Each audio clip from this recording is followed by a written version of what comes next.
año pasado? Levante la mano. 5 minutes. Más o menos la mitad. Buenísimo. Bienvenidos de nuevo. Quiere decir que no lo hicimos tan mal el año pasado. Y bienvenidos a los que vienen por primera vez. La idea este año es la siguiente. Quiero que cada uno de ustedes se vaya después de esta mañana juntos con una idea para hacer algo innovador. Quiero que cada uno de ustedes se vaya hoy con una idea para hacer algo innovador. Ese es el objetivo. Les voy a preguntar al final si logramos ese objetivo o no. Y para eso quiero empezar con 2 preguntas. Saquen una hoja y un lápiz. No es joda, saquen se ríen. No, se saca, en serio, en serio. Saquen algo con que escribir. Puede ser electrónico, puede ser un papel, pueden anotar en su mano. Si no tienen viroma, le piden prestado al de al lado. ¿Ya todos tienen? Primera pregunta. Piensen en una pregunta que sea importante para ustedes, para cada uno de ustedes. Puede ser en lo personal, en lo profesional, en lo familiar, en lo social, en lo que quieran. Una pregunta que sea importante para ustedes, pero una pregunta para la cual su respuesta sea no sé. Y lo que quiero que hagan es que anoten la pregunta. Lo digo de nuevo, quiero que piensen en una pregunta que sea importante para ustedes, cuya respuesta sea no sé, y lo que me interesa es que anoten la pregunta. Obviamente no la respuesta, sino la pregunta. ¿Se entiende? Piensen y anoten. Les doy unos segundos. Vamos con la segunda pregunta. La segunda pregunta es más cortita, es ¿qué los sorprende? ¿Qué los asombra? Es decir, ¿qué es eso que cuando lo ven, lo escuchan, dicen, wow?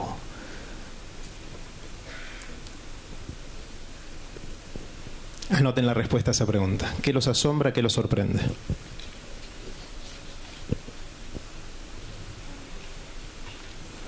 Resulta que si uno quiere innovar, tienen que pasar muchas cosas. No es fácil innovar y vamos a ver durante el día de hoy un montón de ejemplos de gente que hizo o está haciendo cosas increíbles.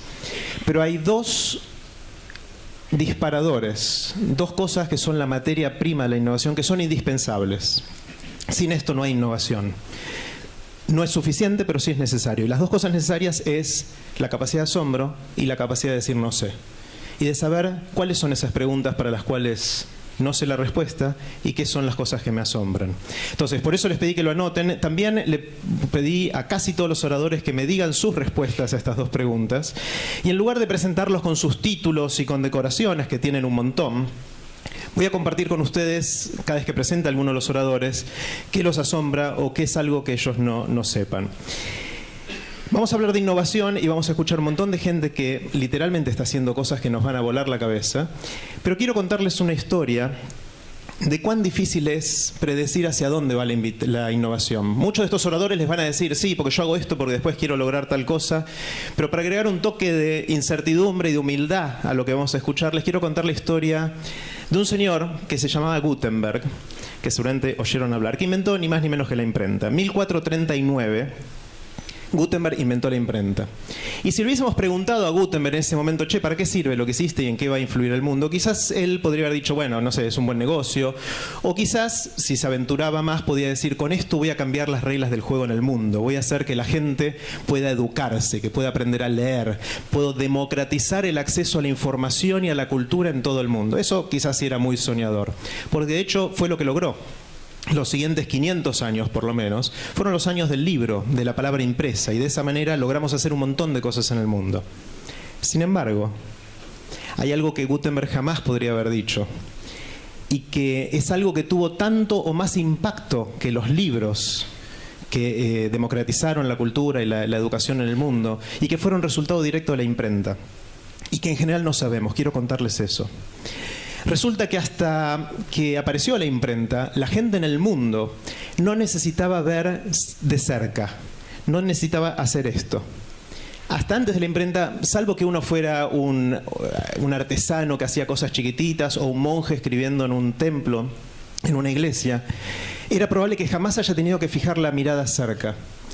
Y una de las consecuencias directas de que empezaran a aparecer los libros es que mucha gente se dio cuenta de que era chicata. Porque por primera vez tuvo que posar su mirada en cosas que estaban cerca. Y pasó algo interesante. Antes de eso había monjes que cada tanto veían mal y se dieron cuenta que pedazos de vidrios con ciertas formas, curvas, podían ayudarlos a ver mejor. Pero no había una industria de los anteojos. Cuando empezó a pasar esto con los libros, explotó. En los siguientes 100 años después de la invención de la imprenta, explotó la industria de los lentes. Empezó a haber fabricantes, diseñadores, gente que los comercializaban, que lo vendían. Y esto fue gracias a que la gente se dio cuenta que era algo necesario. Y hasta ahí todo bien. Bueno, uno podría decir, está bien, la industria de los lentes, ¿cuán importante es eso? Resulta que unos años después, hacia 1590, un padre y un hijo de apellido Jansen en Holanda, se les ocurrió tomar los lentes y en lugar de tenerlos así, decir, ¿qué pasa si agarramos los dos lentes y los ponemos de esa manera e intentamos ver cosas muy chiquititas? Y en los siguientes 70 años después de esa invención del microscopio, se descubrió la célula, los mecanismos de la vida y un montón de cosas más que hoy nos asombran y que hoy damos por sentadas como conocimiento de la humanidad. Eso sucedió gracias a que los lentes se fueron perfeccionando por la necesidad del mercado que generó la imprenta.